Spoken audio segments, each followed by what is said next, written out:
This is the first toilet that's ever flown to the moon, particularly the Apollo missions to the moon.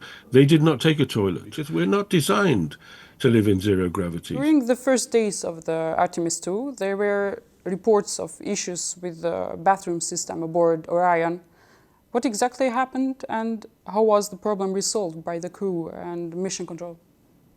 Well, do you know, I don't think they've completely resolved the toilet problem. I think it's still a problem as they return home. Um, every mission, practically every mission that's gone into space on the International Space Station and specifically on the Space Shuttle has had a few problems with the toilet. It does seem to be one problem that occurs very frequently. Of course, this is the first toilet that's ever flown to the moon. The Apollo astronauts used a different system. What seems to have happened is that the outlet, and they throw away, they eject the liquid from the toilet into space. Because, of course, space is extremely cold, that the outlet has frozen and it's frozen in there and blocked the system. Now, they did try earlier on to move the spacecraft so that particular outlet was in sunlight so that perhaps it could be melted, and that worked to a certain degree. But there are problems again with that outlet, particularly the Apollo missions to the moon. They did not take a toilet. First of all, before the mission, ate what was called a low residue diet, which meant that they didn't need to go to the toilet quite as often as they would have done back on the Earth. And basically they used plastic bags.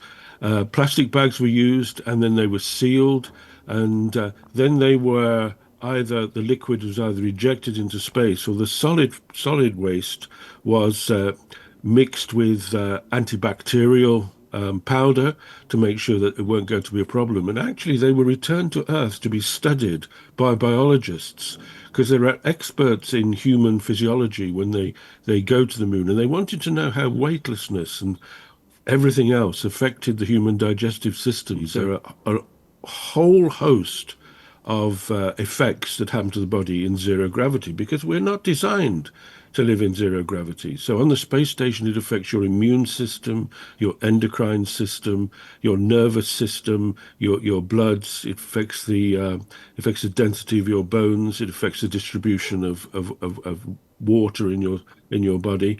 And it may well be that for those who live on the space station for long periods of times, they will never fully recover from the problems, or perhaps from the problems of exposure to radiation for the rest of their lives.